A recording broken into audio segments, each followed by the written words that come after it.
So what we have seen of this sutta so far, we have seen, if you like, the foundations of meditation, the background, what is required to do before meditation really works. And what is very interesting about this is a very simple message that what you really need, what you require is a profound sense of ethics and virtue. And once that is in place, then meditation, you can expect it to just happen, as a consequence of that. And so it's a very simple message. Of course, that degree of virtue and morality that is required is very profound, and that is usually where the problem arises. So it is really about just improving one's metta and compassion and these kind of things, and expressing that through one's body, speech and mind. That's really what it all kind of comes down to. So it's a simple message, but not always easy to fully integrate into one's existence. That is the hardest part, and it needs just regular practice, regular contemplation, regular improvement. And as you do that, there comes a point when your mind is developed to such a point where meditation just happens. You can sit back and you can allow the process to kind of unfold, if you like. But there is also, of course, the reality that the mind, is very complicated, and sometimes even if your virtue is really good, and of course the Buddha himself had a very kind of powerful virtue, the Buddha to be rather, and still there are problems.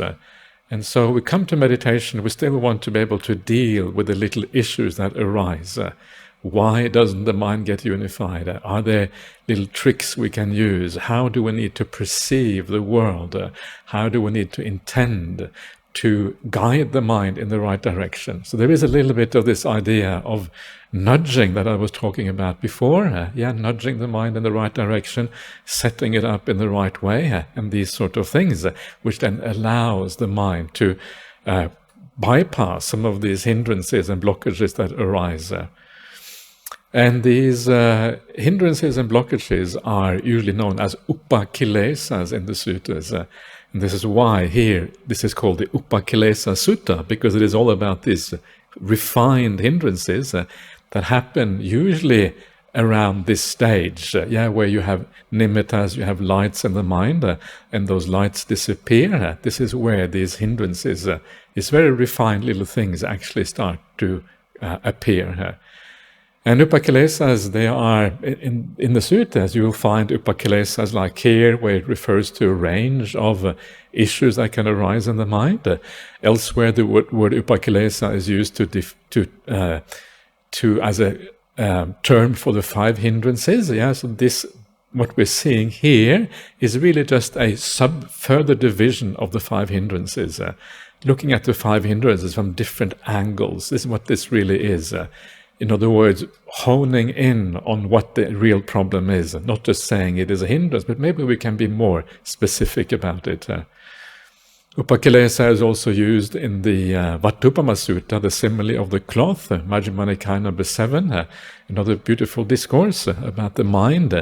And there it lists a large number of defilements, a variety of things like pride and a whole variety of stupid things that happen in the human mind. And it's all listed there just to kind of have a really sort of broad list of problems like domineering attitudes and what have you, which is all kind of in there. So Upakilesa has this kind of broad usage in the suttas, referring to any kind of a large number of defilements, but usually referring to something refined. So now we're going to look at this and then try to look a bit at how to deal with it, how to think about these things. And this will, this is useful on all parts of the meditation, not just when you're already experiencing nimittas, but also even before that. It's useful to consider and reflect on your meditation in terms of such defilements to then help you to go beyond, obviously. So far we have seen that even the Buddha and Venerable Anuruddha, they had, not the Buddha, but the Buddha to be, they had these issues. So these are universal problems, pretty much, that happen to everyone when you come to this stage on the path. So the Buddha then says that before his awakening, he had the same problem. And then he says, it occurred to me, what is the cause? What is the reason why my light and vision of forms vanished? This is very typical of the Buddha's way of analyzing experience, or analyzing the world. Everything is about causes and conditions. If something doesn't work, or something does work, or whatever, cause and conditions are always the reason for anything in the world. And so, sometimes we think about the fact that everything is impermanent is terrible. And in a sense it is, because it means you can't hold on to anything. And our mind tends to hold on. And because things are impermanent and we tend to hold on, that's why we have a problem. That's why we have suffering. You hold on to things you cannot hold on to. And you grasp, and it kind of goes and leaves your finger like sand, just disappearing through your fingers, and there's nothing there to hold on to anymore. Trying to grasp sand is always going to be problematic, and so it just disappears. It doesn't. You cannot hold on to these things. So it is problematic. But on the other hand, the idea that things are impermanent, the idea that they are conditioned, means that we can do something about it. Imagine you couldn't do anything about it. If you couldn't do anything about it, it means that you're stuck with your suffering. That's what it really means. Suffering itself is like permanent. This is what you are. You are a blob of suffering, walking around in the world. And that's real dukkha for you. That's even that thought is just depressing. So actually, from one point of view, it's quite nice that we are, yes, there may be suffering, but we can do something about it. And so this is, so in a sense, you have to conceive this from different angles, depending on how you want to approach these things. And so this is always the right way to ask. Everything has a cause and a condition. What is that cause and condition that gives rise to this negative result? In this case, that the meditation object fades away and you can't hold on to it. Everything is causal. And that is such a beautiful message. It means the path will work. And even if you think you're hopeless, someone said yesterday that, I can't do it, I'm having doubts about myself, and this is a very common kind of idea. But this is just the self getting in the way. That's really what it is. It's nothing to do with yourself. It has to do with natural phenomena. If you have a mind, you can practice meditation. If you haven't got a mind, you don't belong on this retreat. Because you are a zombie if you haven't got a mind, So everyone here has a mind, and if you have a mind, well, this path works on minds, regardless of what you think about yourself. And that thinking about yourself is just the illusion of a self getting in the way and trying to trick you. It's one of Mara's tricks, as they say here. So it occurred to me, what is the cause? What is the reason why my light and vision of forms vanish? It occurred to me, doubt arose in me, and because of that, my samadhi, or my stillness, fell away. When stillness falls away, the light and vision of forms vanish. I will make sure that doubt will not arise in me again. So doubt arises. Doubt means, what do we do now? Okay, there's light. This is kind of really powerful. What is the next step? Where do we go from here? What are the deeper wholesome qualities that we're trying to achieve? Is this really the path or not? Should I let go of these lights, or should I hold on to them? What is anything like that? Where you have some kind of uncertainty about what is happening here. And all of that will make the mind waver, and that is the wrong time for that sort of doubt. At this time, you just stay with the object, and you just carry on, and you kind of take it deeper. And so you realize that, you come out of this, and you realize that other people have done this before, and that other people have gone through these stages. We have the great advantage of having the teaching of the Buddha, and so we know that this is part of the path. So it's much easier for us than the Buddha to be. The Buddha to be didn't really have any clarity about what was going on, presumably. And so, but whereas for us, we are given the path on a plate. Here is the path. Please just practice it. And so we can put our doubt aside and just trust, have that confidence in the path, having seen other people practicing the same way, certainly the Buddha doing this before us, and so we can, put that doubt to one side. Just leave that doubt for now. And if there is grounds for doubt, let me come back to that after the meditation, not during the meditation. For now, just let me enjoy this beautiful bliss, this beautiful light in the mind, this beautiful sun or whatever it is that appears in the mind. Let me just enjoy this. Because this is one of the great enjoyments of being a human being, that you can enjoy these amazing things that happens in your mind just by sitting down on your bottom, crossing your legs, or sitting on a chair or whatever. You can experience things that are so meaningful, so powerful, so life-changing, and kind of takes your whole life in a different direction. This is what life is all about. Everything else fades in comparison, and so you trust that, and you stay with it, and you don't allow the doubt to kind of change your change that beautiful experience. But what exactly is doubt anyway? Just maybe briefly talk a little bit about the idea of doubt in Buddhism. Because doubt in Buddhism is not about any doubt. There's doubt about how to go from place A to place B. You may not know the best route or whatever. That's one kind of doubt.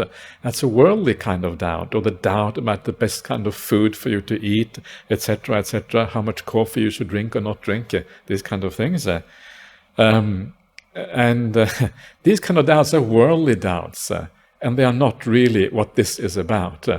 The way that doubt, the word in Pali is vicikiccha. There's a number of words for doubts, but this is one of them. Another one is kanka. Vimati is another one. There's a large number of similar words. What this is about is doubt about what is wholesome and what is unwholesome. So in other words, when you come to this particular point in your meditation, it is doubt about, well, what is next? What is the right step forward? In other words, what is the wholesome further development of the mind? Or is this thing I'm experiencing now, is it good or is it not good? Is there a problem with attachment to this state or is it not? These kind of things. So this is kind of how doubt arises about, is it wholesome or unwholesome? Is it good or bad, blameworthy or not?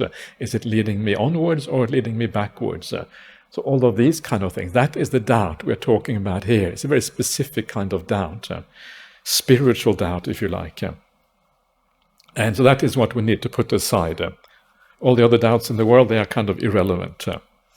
So this is the first obstacle to be overcome. And you can see right there that is, of course, very much related to the 5 hindrances. It's right down the line, the same thing here. And as we go through this, everything can more or less be related to those 5 hindrances. So you make it clear to yourself that you will not allow that doubt to rise again. It's the wrong time for doubt. You will just trust the path or whatever, and then it doesn't happen again. And then that immersion, that samadhi, that stillness does not fall away in the future. So that is the upakilesa number 1. Number 2. While meditating diligent, keen, and resolute, I perceived both light and a vision of forms. But before long, my light and vision of forms vanished. It occurred to me, what's the cause, what's the reason why my light and vision of forms vanish? It occurred to me, loss of focus arose in me, and because of that, my samadhi fell away. When samadhi falls away, the light and vision of forms vanish. I will make sure that neither doubt nor loss of focus will arise in me again. So loss of focus, I believe, is amanasikara, but I'm going to have to make absolutely sure so I don't tell you dodgy things. So let's see what the Pali has. Is it Amanasikara? Okay, so I finally got something right. So let's see. Just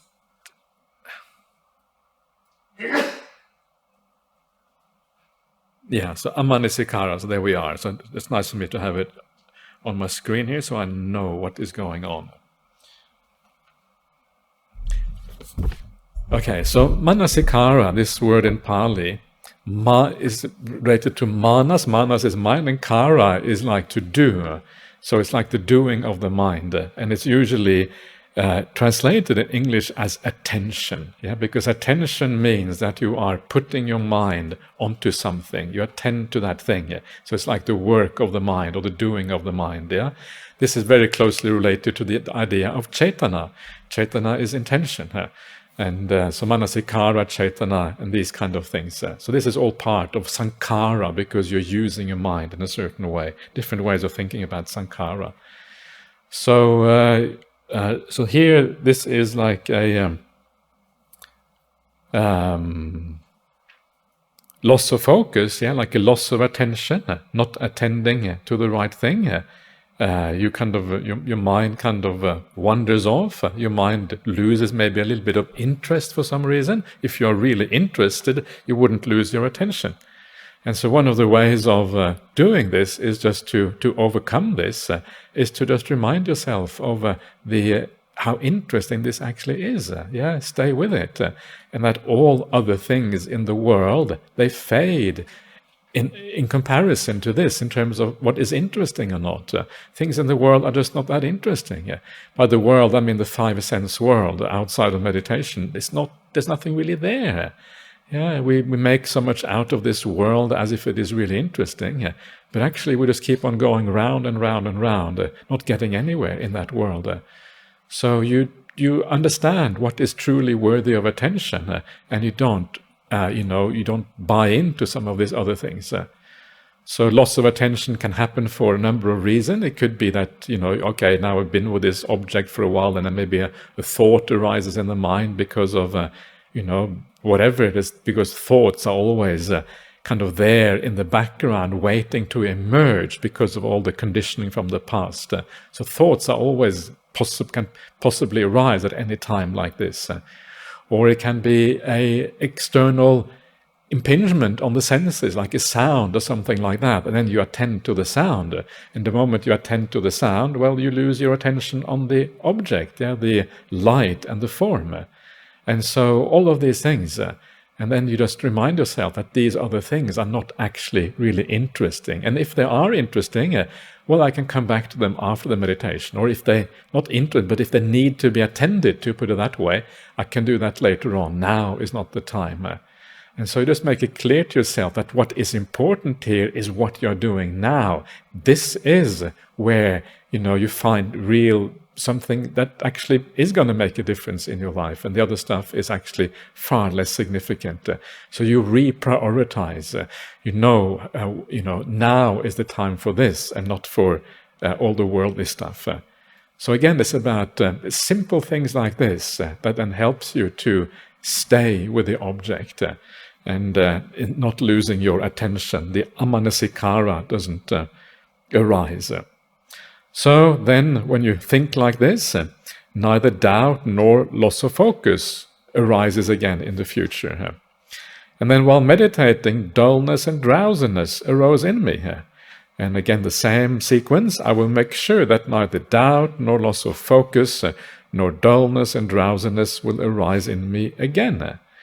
So dullness and drowsiness obviously is the third hindrance. The previous one, lack of attention, loss of focus, is related to restlessness, as the mind moving. You can see the various defilements here, various hindrances. And so dullness and drowsiness arises in the mind. Maybe you're running out of energy a little bit. Maybe you have been staying with the object for a long time, nothing really changes, and then kind of the mind, after a while, tunes out a little bit. Everything becomes a bit boring after a while, I suppose. Or there is some perception in your mind that is there together with the light, a perception that leads to dullness and drowsiness. Maybe a slight perception of something unpleasant or something like that arises, a kind of a small thought of something, that arises at the same time, that leads to the mind losing its energy because it is a bit dark or whatever. So dullness and drowsiness can arise for many reasons. And the way that it manifests very often in this kind of mind state is a bit different from ordinary life. Ordinary life, if you're dull and drowsy, you start yawning or whatever. But here, it is more like the mind just loses its energy a little bit. The energy goes down, and that is also a kind of dullness. The point here is that as we go through this process, the energy becomes more and more powerful. The brighter the light is, the more energy you have. Bright lights and energy go together. The mindfulness is very sharp. All of these things coming together. So dullness here just means the dimming of the light in the mind a little bit. A little bit things a bit more blurry, not as sharp as they were before. That is kind of how it can manifest. And eventually, of course, it can become real dullness and drowsiness. So how to overcome that? Well, the way to overcome that is to look at the things that energizes you, the things that are attractive, the things that are interesting. Wow, actually this light, how can I be dull and drowsy? This is just such an amazing thing. You don't think all of that, but it's like that's like your underlying attitude, if you like.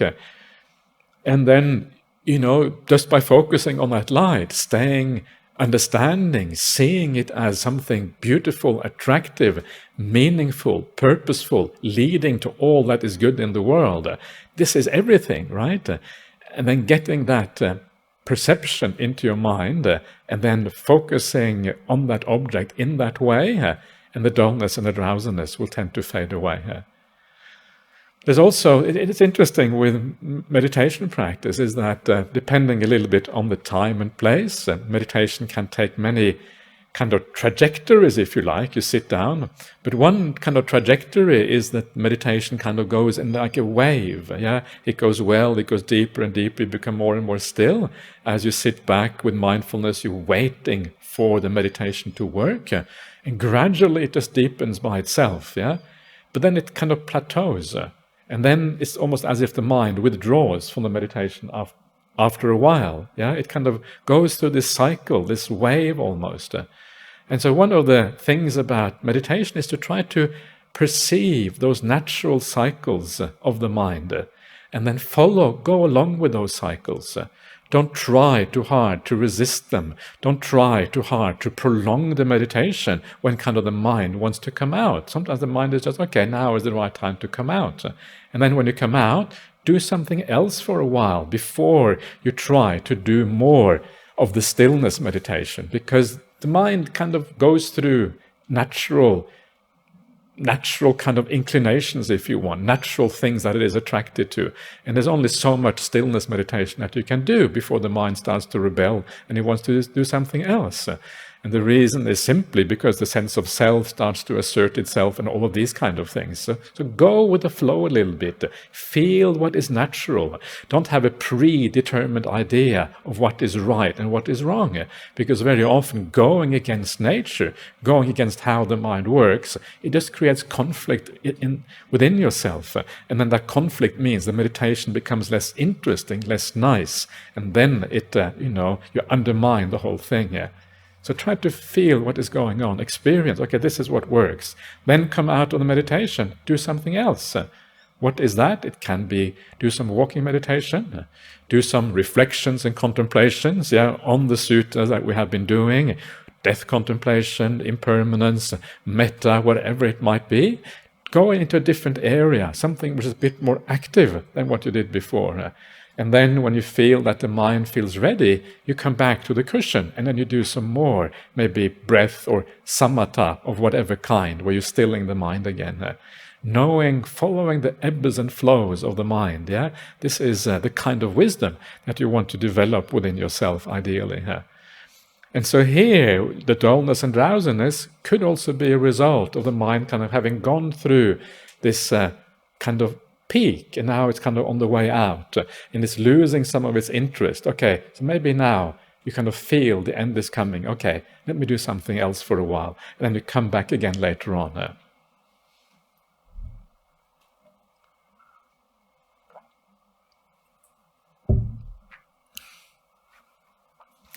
Okay, so that is the third of these upakilesas.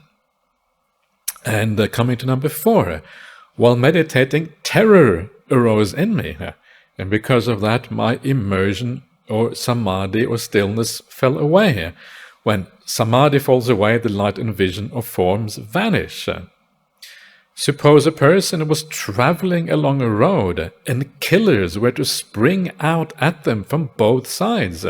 They will feel terrified because of that. In the same way, terror arose in me.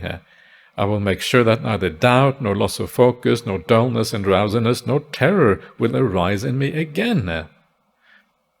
So, this seems a bit off the top, doesn't it? The kind of killers coming out on both sides of the road. Surely meditation isn't like that. Maybe it is. Maybe it is like that. And this is kind of the interesting thing, why the Buddha doesn't use these kind of similes without reason. There is a reason why he used this simile. So here is an opportunity to try to understand really what is going on. Yeah, this is not kind of a random simile which kind of sounds good. This is probably true to experience to some extent. And so it is quite a common feeling as you approach deeper samadhi to, sometimes to be a bit afraid. Yeah, you're both afraid and excited at the same time sometimes, like, oh, what is going on here? It's interesting and also kind of fearful, and it's kind of a weird thing with meditation practice. And the reason why you are afraid is because you realize that you are letting go and that you have to let go more. And that idea of letting go of, because the things that you are letting go of are things that are so close to you. This is you who you have to let go of. That's what it feels like. It's not true, of course, from a Buddhist point of view. That is what it feels like. Then I have to let go of myself. Yeah, I have to let go of things that I take to be me. And of course that is going to be worrying and concerning because this is so close to you. And this is why you feel afraid, because it is a little bit like you are going to die. An aspect of you, at the very least, is going to have to die, is going to have to disappear. That is why the simile of the killers here is so apt. And what is the thing that you are going to let go of? That is the most scary.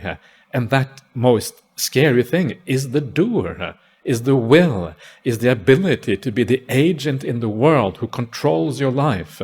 If you let go of the will, it means you're out of control. It means there's nothing you can do. You can't change anything. There's not the whole world kind of suddenly you become the victim of everything. Of course, you may already have been the victim anyway, but that's not how you perceive it. But now it really feels like there's nothing, you're letting go of all control and just allowing the world to happen to you.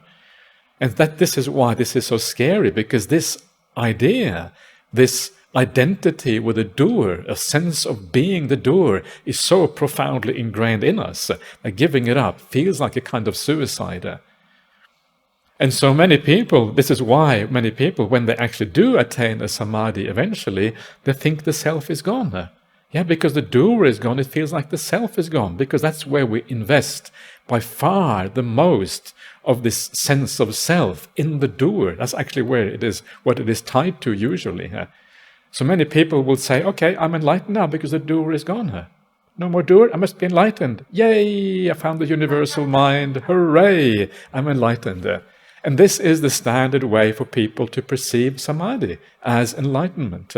And this is what you find in the Hindu tradition. This is what you find, with mystics of various traditions. This is considered unity with God. That's just another word for enlightenment, I suppose, within Christianity or whatever.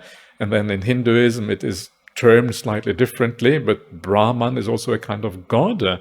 And it is natural to think of that as the end of the path. But we have to be very careful in Buddhism not to fall into the same idea, because it is not a Buddhist way of thinking about the world. It is not the end of things, even at that point. But I'm getting a little bit ahead of myself now. So now we're just talking about the first step, which is the getting beyond the doer and then coming beyond the knower, or that kind of big Brahman idea, is actually even further down the track. So this is quite apt. And so how to overcome this, or how to deal with this, is to gradually get used to it, and gradually understand that giving up the doer, not only is it not bad, it is not scary at all, but actually it is really good, because the doer inside of us is such a big part of the suffering of our life. Giving up the doer is this, is this kind of thing that keeps on moving, keeps on doing things, when actual happiness is to be found in stillness. And all of you know that already to some extent. Whenever you find a little bit of peace, it's like freedom from some kind of torture inside of you, which always makes you move, always makes you restless, always makes you agitated. When the torture finally is gone, it's like, wow, actually, this is really nice. And the more you eliminate that doer, the more nice it becomes. So notice these things, and the more you notice this, the more clear it becomes that actually you should let go of this. And it doesn't have anything to do with yourself anyway, because you can let go of it in part. If it really was you wouldn't be able to let go of it at all, because it would be fundamental to existence, always there. Yeah, it's diminishing. Okay, let it go. Let's try the next step. You get used to it. You understand what is going on. You reflect that the Buddha has been here before. Many other people have been here before. Okay, let me just trust the flow, but go slowly. Don't go too fast. One of the things is people want to kind of jump ahead a little bit. Stay with what you have for a while. Stay with this until you feel comfortable with that. Then take a baby step, small step forward, not too far in one go. Sometimes you have people who suddenly have this profound experience, and then later on, when they try to go in the same direction, they kind of get afraid, because they know they want to go there, but they sort of realize that actually they have to let go of something on the way, because that jump into the same experience is scary, precisely because it is a big jump. So take those small steps, baby steps, and then eventually you will be able to avoid this sort of terror or fear on the path. So then we have the opposite, which is the excitement, which often kind of, there's a little bit of terror and a little bit of excitement. Often these things come together. And so while meditating, excitement arose in me. And because of that, my stillness fell away. When stillness falls away, the light and vision of forms vanish. Suppose a person was looking for an entrance to a hidden treasure, and all at once they come across 5 entrances. They would feel excited because of that. In the same way, excitement arose in me. I'll make sure that neither doubt, nor loss of focus, nor dullness and drowsiness, nor terror, nor excitement will arise in me again. So you are excited because you know that something amazing is you are standing at the threshold of something remarkable. You have experienced some of it already, and now you're getting close, and it's like, wow, this is so interesting. You know that this is kind of really important, and of course you're going to be excited about it. You would be weird if you were not excited. Otherwise you would be this person who with a completely dull mind, if you didn't get excited about this, and if your mind is completely dull, well, then you have another hindrance. So you have a problem anyway. So excitement, So how do we overcome this excitement? And it's similar to the idea of expectation in a sense. You expect something, you get excited. And the way, again, is to know that to go slowly, and to do things gradually, and to take small steps to get used to these ideas. All of these things, after a while, you do get used to them, and then they don't seem so exciting anymore. They start to seem normal. The reason why it is exciting is because our normal life is in one way, and this is like you're stepping out of your normal life to a higher reality. So from the perspective of the normal life, it is really exciting. But if you get used to this idea then your normal life is no longer normal. Your normal life seems irrelevant. And this becomes the new reality. And this is where you feel at home. This feels like reality. Yeah? So this is kind of the idea of walking on the spiritual path, that what feels like home shifts and varies over time. And this thing becomes the new normal, the new reality. Because it is more meaningful, because it is more what life is about. That is where you find meaning and purpose. And so gradually it shifts. So go slowly. That's one way of overcoming the excitement. Another way is to know that anticipating the future, having expectations, is silly. Yeah, a lot of people have expectations, and they say that blocks their progress in the Dhamma. Please don't have expectations. Enjoy what you have. Whatever you have now, that's good. Yeah, enjoy that. You don't know what's going to happen anyway. It's impossible to make these things happen. They happen if the cause and conditions are right. And because it is out of your control, it's madness to have expectations. Yeah, just enjoy what you have and see what happens. That's number one. Number two is that these experiences tend to vary a little bit. Yeah, so it is very unlikely to be the same next time as it was last time. It will be slightly different. The bliss will be of a slightly different sort. Yeah, the perception will not be the same. And so the expectation gets in the way of the experience, because you are expecting one thing, while in reality you may be perceiving or experiencing something else. And so the expectation is false. Also, the expectation is distorted, because you never remember exactly what you had. So the expectation, just throw it out, because it's junk, and it's got usually nothing to do with reality, and nothing to do with what actually is going to happen around the corner. Yeah, so you understand that your expectations will never be fulfilled, because that reality has disappeared, and it may never occur to you again in the same way, or whatever.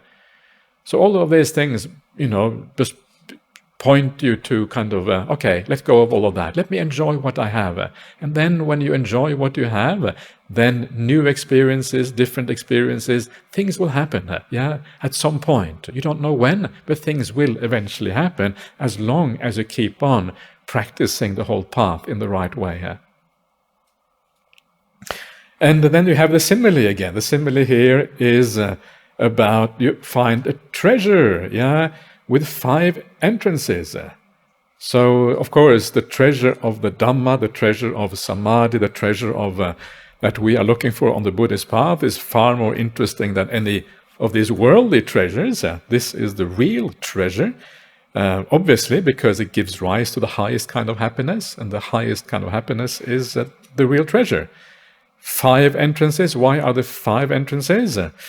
And I think the answer might be that when you come to the end of the sutta, it talks about the 5 kinds of jhana.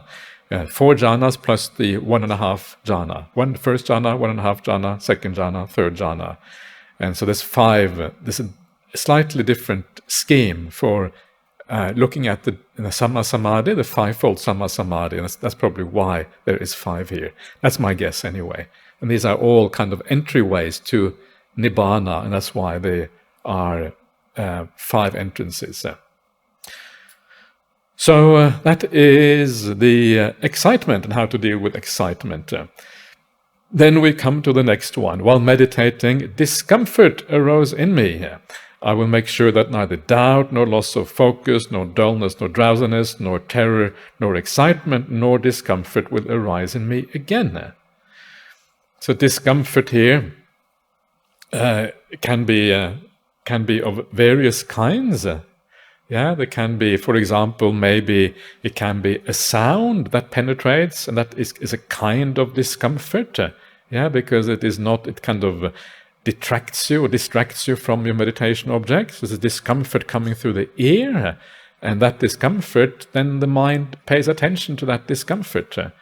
Maybe the body can penetrate at this stage if the nimitta is very weak, so something can feel the body a little bit, and the breath may still be there in the background somehow, and so there may be some discomfort in that area, in the area of body and breath or whatever. It may re-arise for some reason. Discomfort can perhaps also be purely mental, that there's something happening in your mind, a thought or something like that, a stray thought that kind of passes through. Anything that is negative compared to your experience of the light can be considered a discomfort here. What is the Pali word again for discomfort here? Dutulang. Dutulang, exactly. Well done. Okay. So dutulla usually means a kind of coarseness. Dutulla. And of course, the coarseness here would be a discomfort is coarse compared to the refinement of the object, dutulla. So, so how do we deal with that? Well, again, you just place your mind back on the meditation object, and usually that discomfort just fades away. So don't pay attention to it. Don't try to resolve it. To stay with the object, stay with the nimitta. And as you do that, then it will hopefully just fade away. That's the way to usually to deal with it. However, if someone is shouting into your ear, there's a fire, then maybe you should come out and kind of go somewhere else. That discomfort is too much, to get engulfed in the kind of fire.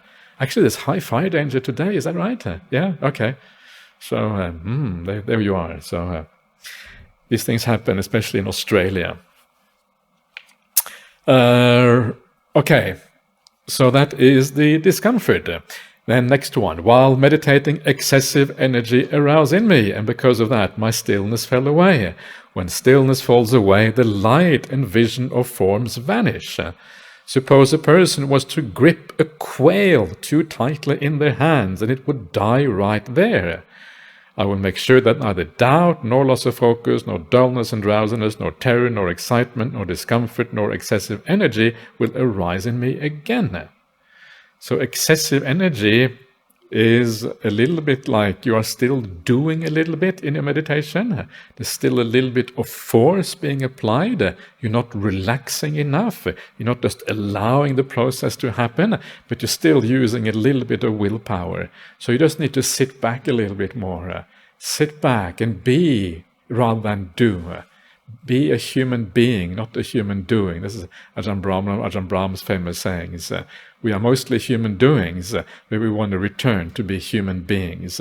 So be with, rather than try to do the meditation. So sit back more, just enjoy the ride, be the passenger on the train. You are not the conductor of the train, you are the passenger. You're just noticing the scenery. What is happening? Wow, this is really interesting. You're just observing what is going on. You are not actually deciding on the direction of anything. You're allowing the direction to happen through the process itself, and the direction looks after itself, and you just enjoy what is going on. And if you use excessive energy, then you squash the meditation, like you might squash a quail. A quail is like a little bird. So this poor little bird just gets squashed because you squeeze it with your hands. In the same way, your meditation gets squashed, and when it gets squashed, then you lose, the light goes, because too much force in the mind, and that is not sustainable at this point. And so you realize you need to relax more. You stand back more. You are again part of this. So this here is really part of the restlessness part. Excitement too is restlessness. All of these things, a lot of things here are related to the idea of restlessness. Discomfort is possibly related to the first hindrance of sensual desire, because discomfort is often some kind of sensory input that is not pleasant, and that is related to the sensory realm. So it may be related to the first hindrance, perhaps. There's different ways of looking at this. While meditating, overly lax energy arose in me, and because of that my stillness fell away. When stillness falls away, the light and vision of forms vanish. Suppose a person was to grip a quail too loosely, it would fly out of their hands. And I will make sure that none of these things arise in me again. So here you have the idea that there's still a little bit of effort there. There's still the attention to the object. And if you kind of have no effort whatsoever, so then your mind maybe starts to, you're not actually focusing properly anymore. You're kind of just sitting there like a zombie. You're not kind of not taking the interest perhaps that you need in that object. That interest implies a certain putting forth of attention towards the object. So again, it is mostly there about just take an interest again. And as you take an interest, the mind will refocus and will re-attend to that object, and the energy will be there. It's interesting here, the Buddha used the word energy. And the reason why I use energy rather than effort is because here we are dealing with the bojjhangas, the factors of awakening. The factors of awakening, the Buddha used the word energy rather than effort. And the reason is because here it is mostly the natural energy of the mind that is working. And mostly it's just the energy of the mind doing the work for you. And there's a little bit of kind of attention going into it, where the mind also uses some of its kind of force, if you like, or its own will to also to do this. But mostly it's just the natural energy. So there's a shift from where there is a lot of kind of trying in the mind to gradually the trying becoming automatic because the energy is so powerful. So there is the energy more and more coming from the Dhamma, less and less coming from the sense of self. That's one way of thinking about it. So you take more interest in the object, and then the energy is restored because you are more interested in what is going on. While meditating, longing arose in me. I will make sure that neither doubt nor any of these things, nor longing will arise in me again. So longing can take, again, many forms, but here one kind of longing that is relevant here is the longing for, when is it going to happen? When am I going to become enlightened? When am I going to be an arahant? I want to be an arahant. When is it going to happen? And this is one of the longings that you find in the suttas. This is the kind of dukkha that leads to the ending of dukkha, called the spiritual dukkha. When you see all the people around you who are doing really well, you see maybe some people, maybe you think, who are aryas or arahants in the world, and you think, oh no, when is it going to be my turn? And then you feel a sense of dukkha because you haven't got there yet. And this is a kind of longing. And here it's going to be a distraction. Why? Because it is about the future. It is a kind of desire. It's a kind of, looking for something else. You are longing for something that you don't have. So that is a spiritual longing. But really, it can be any kind of longing that happens at this point. Whatever it might be. I don't know. I guess you're not going to really be longing. Maybe even some kind of longing that pertains to your ordinary life can arise at this point. Maybe some faint memory about something in your life that is very important to you, whatever, can potentially disturb you even at this point. But I would think the main issue here is a longing for something more in the spiritual existence. Probably is the main issue. Maybe, not entirely sure there what one. But the point is just that there is some kind of longing. That's the point. And so that longing is silly, especially longing in the five sense realm. Okay, forget about that. You got something much better. And longing on the spiritual path, well, longing doesn't get you there. What gets you there is staying with the object, staying with what you have, achieving that samadhi, and then based on that, some insight into the nature of reality. That is how you get there. Longing is kind of pointless. It doesn't really do anything for you. Okay, so you just don't long again in the future because you're wasting your time. Something like that.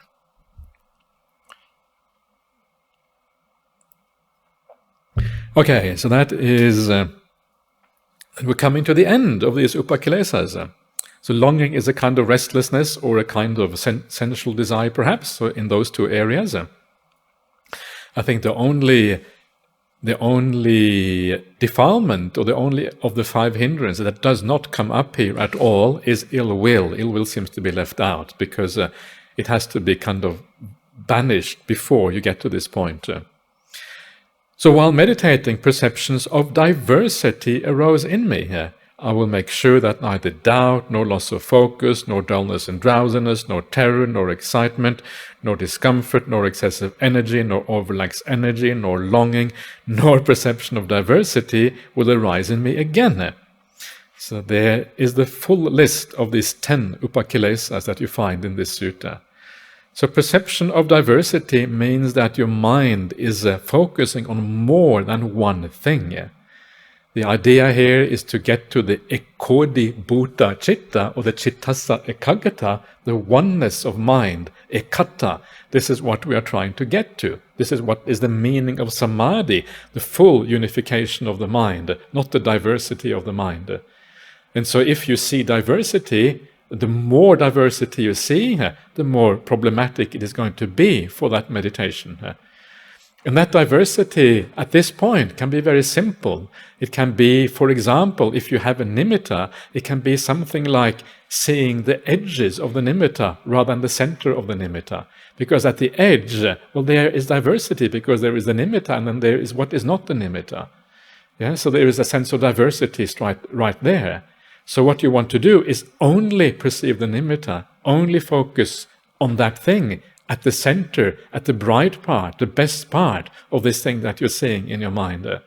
And whatever there is that is outside of that or beyond that is irrelevant. And so you don't focus on that. Or sometimes people have nimittas that are more kind of have different colors, or maybe sometimes people even have different shapes going on. It is not just one kind of circular thing. Well, in all of those cases, focus on the most beautiful and unified aspect of that thing that is going on in your mind. Yeah, so if the nimitta is a bit nebulous or more like a cloud, find the area which is at the core of that, the center of that, that is the most attractive part of the thing that you are perceiving. So you reduce the diversity that you are focusing on the simplicity of what is going on. That is then how you allow the mind to unify around that object. And then as it does so, it will eventually lead to the real samadhi of the jhanas, etc. So this is avoiding the diversity of the mind. And that, of course, is really fundamental to this.